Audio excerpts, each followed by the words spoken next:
الحمد لله رب العالمين والصلاة والسلام على آله وصحبه أجمعين أما بعد أعوذ بالله من الشيطان الرجيم بسم الله الرحمن الرحيم ويل لكل همزة لمزة رب اشرح لي صدري ويسر لي أمري واحلل عقدة من لساني يفقهوا قولي رب زدني علما اللهم رب زدنی علما۔ محترم مصلیان کرام، ہمارا سلسلہ جو چل رہا تھا اس سے پہلے کہ درس میں ہم نے اس زبان سے ہونے والے کبیرہ گناہ کے تعلق سے جس کی ایک کڑی ہم نے جانا تھا اور وہ تھا جھوٹ بولنا، جو کہ گناہ کبیرہ میں سے ہے، اور اس گناہ کا تعلق جو ہے وہ زبان ہی سے ہے۔ آج کے اس درس میں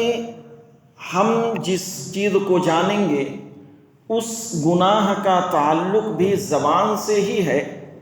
اور یہ گناہ بھی گناہ کبیرہ میں سے آتا ہے۔ وہ چیز ہے الغیبت، غیبت کرنا۔ گویا کہ ایک قسم ہوتا ہے جھوٹ بولنا، ایک قسم ہوتا ہے غیبت کرنا، ایک ہوتا ہے چغل خوری کرنا، یا اسی طرح سے زبان کے ذریعے سے ایک انسان جو گناہ کرتا ہے، یا زبان کے ذریعے سے جن چیزوں میں ایک انسان ملوث ہوتا ہے، خاص کر کبیرہ گناہوں میں سے وہ یہ ہے کہ ایک انسان کسی کی غیبت کرے۔ اللہ رب العزت نے قرآن کریم کے اندر ارشاد فرمایا کہ وَيْلٌ لِكُلِّ ہُمَزَةٍ لُمَزَةٍ، تباہی ہے ہر اس آدمی کے لیے جو منہ در منہ برائی کرتا ہے اور جو پیٹھ پیچھے برائی کرتا ہے۔ کسی انسان کی برائی کسی کے پیٹھ پیچھے کی جائے، یا اس کو یوں سمجھ لیا جائے کہ کسی شخص کے بارے میں ہم ایسی کوئی بات کہیں جس بات کو وہ سامنے والا سنے تو سننے کے بعد اسے تکلیف پہنچے۔ اب یہ ایسا بھی ہو سکتا ہے کہ جس بات کو آپ کہہ رہے ہیں آپ سچے بھی ہوں، حقیقت بات ہو، پھر بھی اگر آپ ایسی چیزیں آپ کہہ رہے ہیں کسی کے بارے میں اور وہاں پر وہ شخص موجود نہیں ہے تو بھی یہ غیبت کے اندر آئے گا۔ کیونکہ جب اللہ کے نبی صلی اللہ علیہ وسلم نے صحابہ کرام کو غیبت کی تعریف بتائی اور بتایا کہ غیبت کرنا یہ بہت بڑا گناہ ہے، تو صحابہ کرام میں سے کچھ لوگوں نے یہ کہا کہ اللہ کے نبی صلی اللہ علیہ وسلم جو بات ہم کہہ رہے ہیں ہو بہو حقیقت وہ چیز اس کے اندر موجود ہو، وہ بات صحیح ہو تب تو اللہ کے نبی صلی اللہ علیہ وسلم نے کہا یہی چیز تو غیبت ہے، جو آپ کہہ رہے ہیں جس کے بارے میں کہہ رہے ہیں وہ چیز اس کے اندر پائی جاتی ہے، یہی چیز غیبت ہے، اور اگر وہ چیز اس کے اندر پائی نہیں جاتی ہے تب تو یہ تمہارا بہتان تراشنا ہے، تم اس پر بہتان باندھ رہے ہو۔ تو گویا کہ اگر کسی شخص کے اندر وہ برائی پائی بھی جاتی ہے اور اس کی عدم موجودگی میں آپ اپنی مجلسوں میں یا کسی ایک شخص کے ساتھ یا کچھ افراد کے ساتھ آپ اس کی اس برائی کو بیان کر رہے ہیں تو گویا کہ یہ ایک طرح کا غیبت کرنا ہوا۔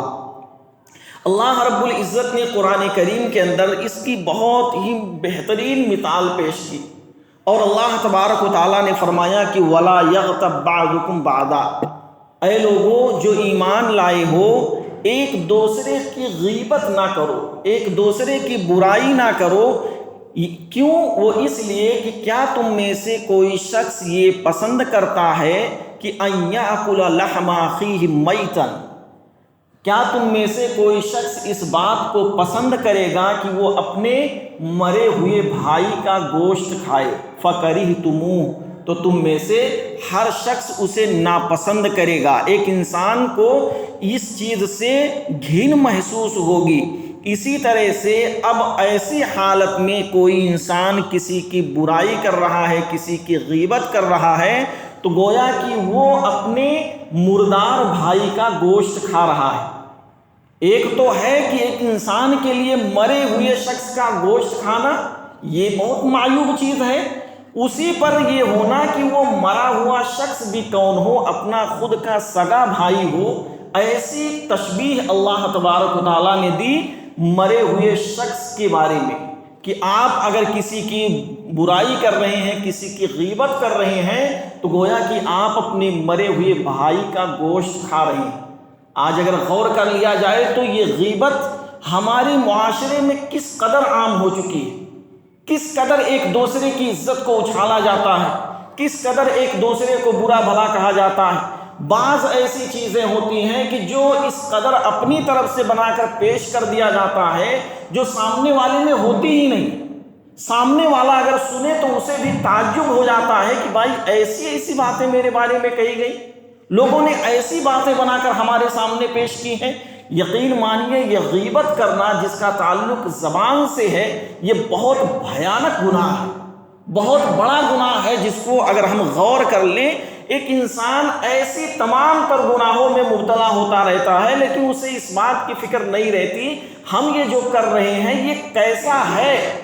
اس کی حقیقت نہیں معلوم ہوتی، اس کی سزا اور اس کا انجام نہیں معلوم ہوتا، جس کی بنا پر ایک انسان اس طرح کے گناہ کرتا رہتا ہے۔ تو اللہ رب العزت نے کہا کہ اگر ایسا ہو جائے کہ تم سے کہا جائے کوئی اپنے مرے ہوئے بھائی کا گوشت کھائے تو کوئی گوشت کھانا پسند نہیں کرے گا۔ اسی طرح سے اشارے کنائے میں بھی کسی کی غیبت کرنا یہ بھی سخت گناہ ہے۔ آپ زبان سے کسی کو نہیں کہہ رہے ہیں، لیکن آپ اشارے میں کہنا چاہتے ہیں کہ فلاں شخص ہے، فلاں کے اندر ایسی چیزیں ہیں، فلاں تھا، فلاں کے اندر ایسی ایسی چیزیں تھیں، آپ نے نام نہیں لیا لیکن اشارہ آپ کا اسی طرف ہے، تو یہ بھی ایک طرح کا سخت گناہ ہے۔ حدیث میں اگر دیکھیں گے تو حضرت عائشہ رضی اللہ تعالیٰ عنہ کہتی ہیں کہ میں نے نبی اکرم صلی اللہ علیہ وسلم سے حضرت صفیہ رضی اللہ تعالیٰ عنہ کے بارے میں ان کی عدم موجودگی میں، وہ موجود نہیں تھی، تو ہم نے کہا کہ آپ کے لیے تو صفیہ رضی اللہ تعالیٰ عنہ کا یہ عیب ہی کافی ہے۔ حضرت عائشہ رضی اللہ تعالیٰ عنہ کی مراد یعنی حضرت صفیہ کا چھوٹا قد ہونا تھا، جس پر اللہ کے نبی صلی اللہ علیہ وسلم نے فرمایا کہ تو نے صفیہ رضی اللہ تعالیٰ عنہ کے بارے میں ایسی بات کہی ہے کہ اگر سمندر میں ملائی جائے تو سارے سمندر کے پانی کو کڑوا کر دے گا۔ یہ حدیث جو ہے ابو داؤد شریف کی ہے،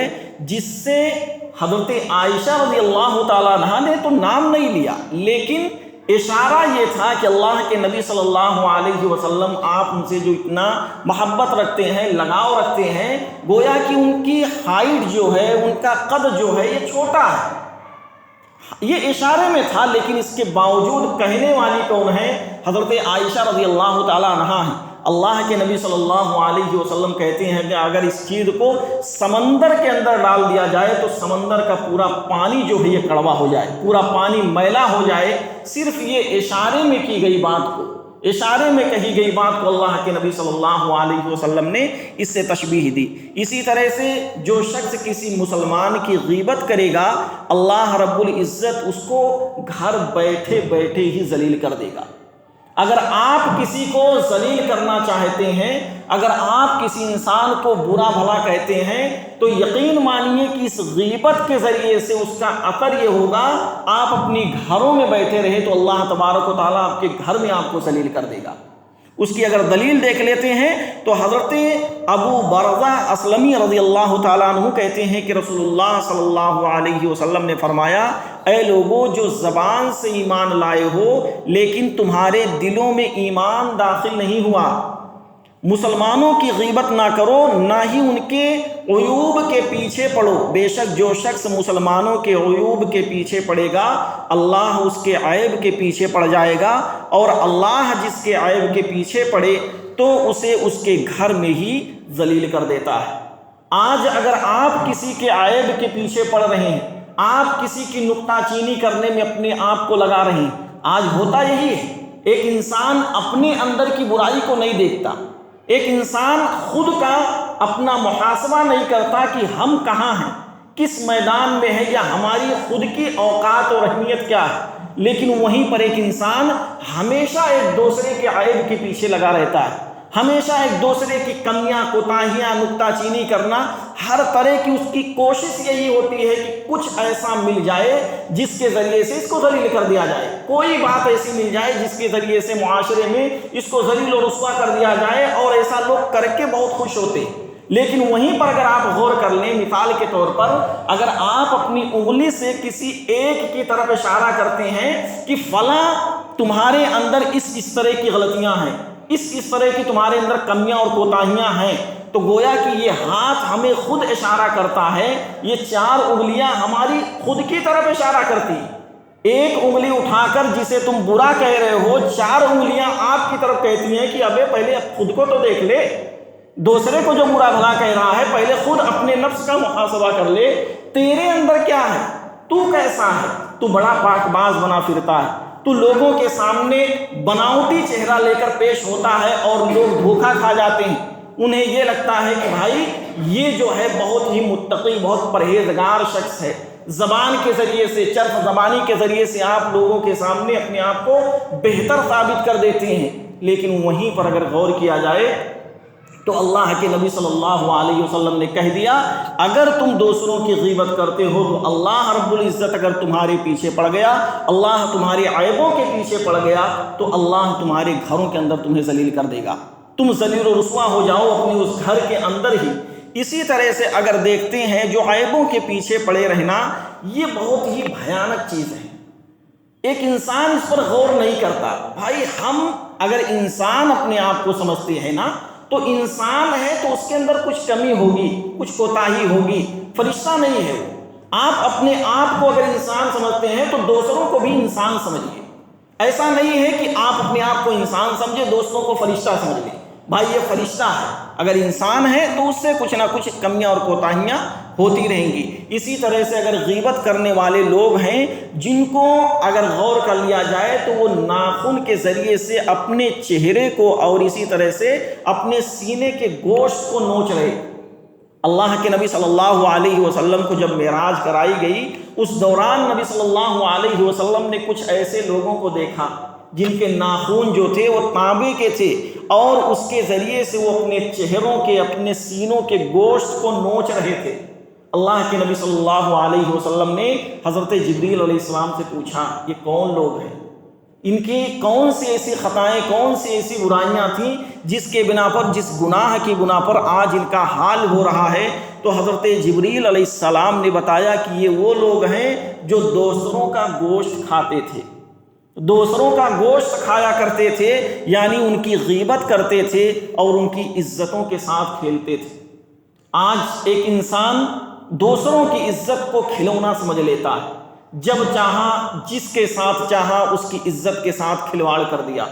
جب چاہا جس کو چاہا اس کی عزت کو اچھال کیا، یا اسی طرح سے جب چاہا جہاں چاہا اس کی بہن بیٹیوں کی عزتوں کو اچھال کر دوسرے معاشرے میں لوگوں کے سامنے اس کی عزت کو نیلام کر دیا، اور لوگوں کو ہنسانے کے لیے، لوگوں کو خوش کرنے کے لیے دوسروں کی عزت کو بازاروں میں نیلام کیا جاتا ہے، لیکن ہمیں اس کی فکر نہیں ہوتی کہ ہم کہاں پر ہیں، ہم کیا کر رہے ہیں۔ تو اسی طرح سے خلاصہ کلام میرا جو نکلتا ہے کہ اگر ایسی حالتیں ہمارے اندر ہیں جو کہ زبان سے جن کا تعلق ہے، اور یہ غیبت جو کرتا ہے جس کا تعلق ایک انسان کے زبان سے ہی، یہ زبان بہت ہی قیمتی ہے میرے بھائی۔ آپ اگر اس زبان کی اہمیت سمجھ لیں، اس کو کہاں پر چلانا ہے، کہاں خاموش رکھنا ہے، تو یقیناً آپ بہت سارے گناہوں سے بچا لیں گے اپنے آپ کو۔ اس زبان کے ذریعے سے بڑے بڑے گناہ ہوتے ہیں جو کہ کبیرہ گناہوں میں سے آتے ہیں۔ آخر میں دعا ہے کہ اللہ تبارک و تعالی ہم تمام لوگوں کو